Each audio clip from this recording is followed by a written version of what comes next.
Hello and welcome back. In today's session, we are going to discuss the next 10 MCQs.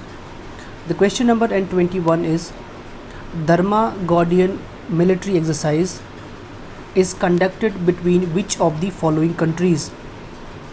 Option 1 is India and Bhutan. Second is India and Nepal. Third, India and Japan. And the fourth is India and Sri Lanka. जो धर्मा guardian military exercise है ये conduct होती है India और Japan के बीच में. The correct answer of this question is option C. कुछ इम्पॉर्टेंट मिलिट्री एक्सरसाइज है जिनको याद रखना आपके लिए ज़रूरी है. ये इंटरनेशनल रिलेशंस और सिक्योरिटी का क्वेश्चन है. द फर्स्ट एक्सरसाइज इज़ मित्रा शक्ति. मित्रा शक्ति एक मिलिट्री एक्सरसाइज है. This is between India and Sri Lanka. The second exercise is Surya Kiran. This exercise is between India and Nepal. The third one is Shakti exercise and Yudh Abhyas.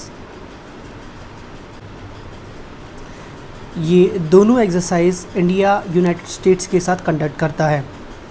सो अगर आपको important exercise याद रखनी है उनमें आपको मित्रा शक्ति जो इंडिया एंड श्रीलंका के बीच होती है, सूर्या किरण इंडिया एंड नेपाल, शक्ति एक्सरसाइज एंड युद्ध अभ्यास यूनाइटेड स्टेट्स के साथ, और इस क्वेश्चन में जो हमसे पूछा गया था दैट इज़ Dharma guardian military exercise.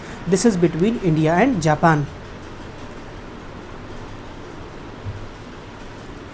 Now the question number N22 is PM Gati Shakti scheme has been recently in the news. It is related to which of the following. एक स्कीम है by the name of PM Gati Shakti scheme. ये recently news में है.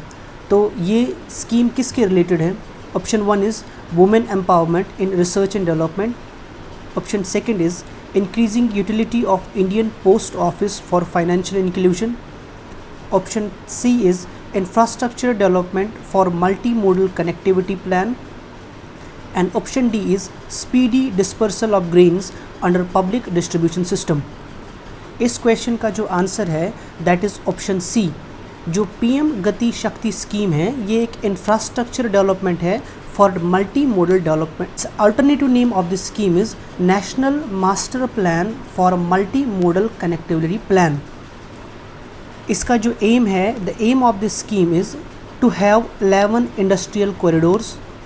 इसके अलावा 2 नए defence corridors. So the PM Gati Shakti scheme is related to infrastructure development for multi model connectivity plan. इसके अलावा इसका एम है कि ये इंडिया में नए 11 इंडस्ट्रियल कॉरिडोर्स बनाए और 2 न्यू डिफेंस कॉरिडोर बनाए. ये जो 2 न्यू डिफेंस कॉरिडोर है एडिशनल इन्फॉर्मेशन आपको दे रहा हूँ, ये एक तो तमिलनाडु में बनेगा एंड UP में बनेगा. Now moving to the next question. The question number N23 is the recently launched Bahini scheme is related to.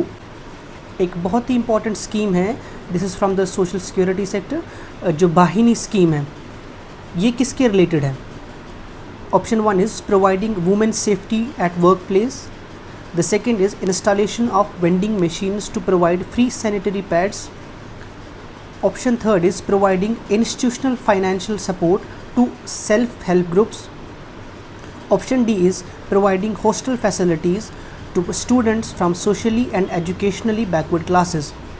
अगर हम बहनी स्कीम की बात करेंगे ये एक बहुत ही रिनाउंड स्कीम है that is related to installation of vending machines to provide free sanitary pads. ये सैनिटरी पैड्स के रिलेटेड है. ये स्कीम गवर्नमेंट ने अनाउंस की और स्कीम गवर्नमेंट इसमें क्या करेगा, इनका एम है कि हम 100% एक्सेस दे free and safe sanitary pads को उन बच्चों में जो सेकेंडरी लेवल पे हैं और हायर सेकेंडरी लेवल पे. इसका रीज़न ये है कि इंडिया में देखा गया national family health survey. This is an important data which will help you in later mains as well. जो मैं आपको बताऊं, नेशनल फैमिली हेल्थ सर्वे ने 2015-16 में एक सर्वे किया था जिसमें इन्होंने फाइंड किया था कि इंडिया में कुल मिला के खाली 36% ऐसी वुमेन है जो उन्होंने रिपोर्ट किया कि जो सैनिटरी पैड्स को इस्तेमाल करती है।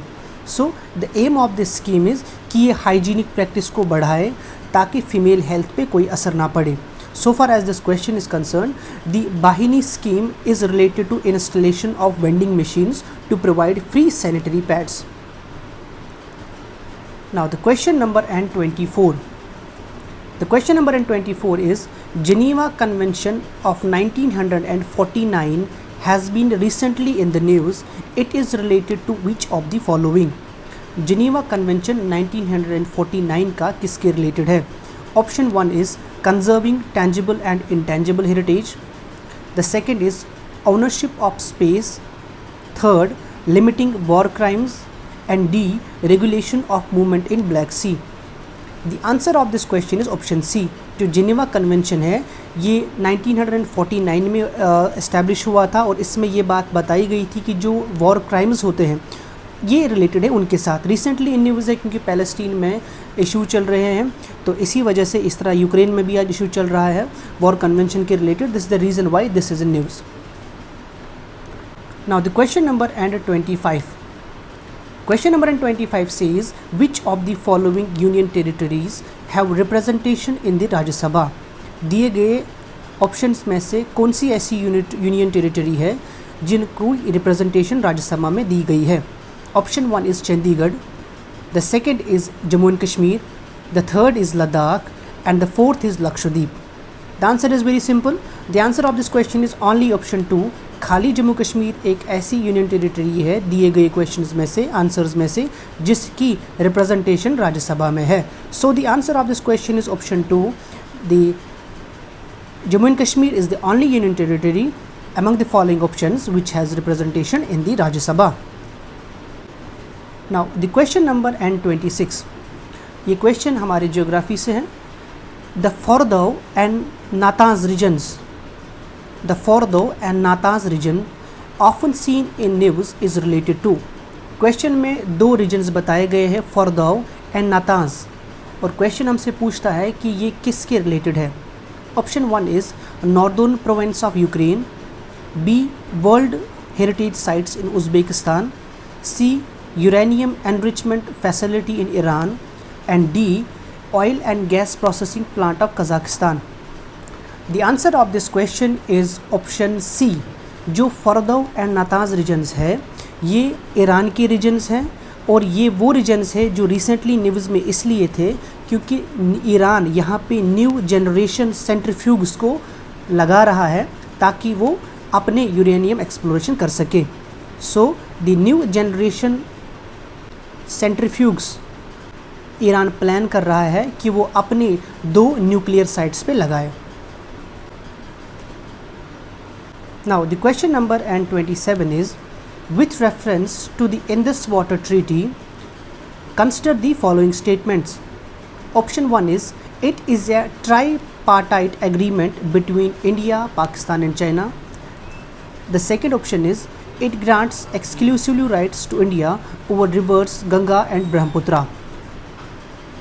ये दोनों ऑप्शंस गलत है बिल्कुल। ये कोई ट्राईपार्टाइट एग्रीमेंट नहीं है बल्कि ये बस इंडिया और पाकिस्तान का एग्रीमेंट है। द सेकेंड इज़ इसमें कोई भी एक्सक्लूसिवली राइट इंडिया को नहीं दिया गया कि वो सारे गंगा और ब्रह्मपुत्र रिवर्स को कंट्रोल करे, बल्कि the rivers have been divided into 2 divisions. इनमें आधे डिवीजन्स का कंट्रोल इंडिया के हाथ में है and the rest reverse half of the rivers have the control in which Pakistan has the exclusive rights. So the option D is the answer. ये दोनों statement जो है वो गलत है। The question number N28 is Space has been recently in the news.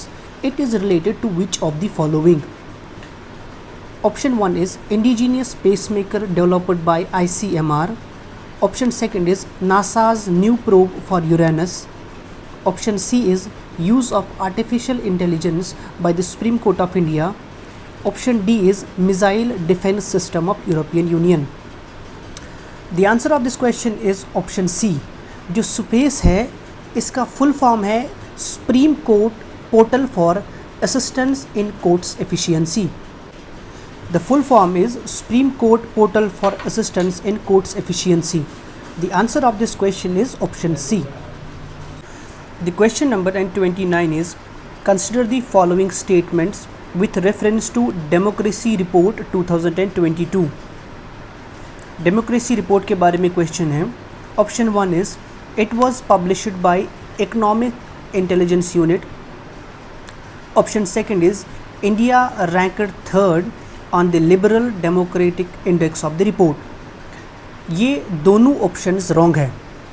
पहला option इसलिए wrong है कि जो डेमोक्रेसी इंडेक्स रिपोर्ट है इसको पब्लिश करता है international institute for democracy and electoral assistance, and India की रैंक इसमें 3rd नहीं थी.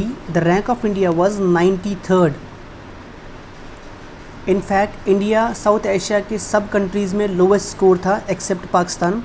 India ranked 93 in this report, and this year it's believed the rank of India is 100. It slipped back.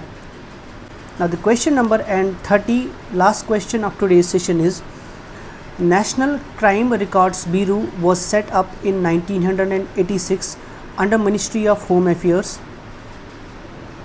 The second is, NCRB was established on the recommendations of Santham Committee. The third is, NCRB has the responsibility of implementation of interoperable criminal justice system. देखिए, अगर बात करते हैं इस question की तो statement पहला बिल्कुल सही है. वो NCRB को 1986 में एस्टैब्लिश किया गया था, और इसके अलावा NCRB ये रिस्पॉन्सिबिलिटी दिखाता है कि ये इंटरऑपरेबल क्रिमिनल जस्टिस सिस्टम को मेंटेन करे. लेकिन NCRB को संथम कमेटी की रिकमेंडेशन पे नहीं बनाया गया था, बल्कि नेशनल पुलिस कमीशन 1977 से लेकर 81 तक बनाया गया उसकी रिकमेंडेशंस पर. इसके अलावा मिनिस्ट्री ऑफ होम अफेयर्स का एक टास्क फोर्स था जो 1985 में बनाया गया. On the recommendations of these 2 committees National Crime Records Bureau को बनाया गया था. So far as this question is concern, the answer is 1 and 3 are only correct. This is all about today's session. Hope you like the video. Please share and subscribe. Thank you so much for watching.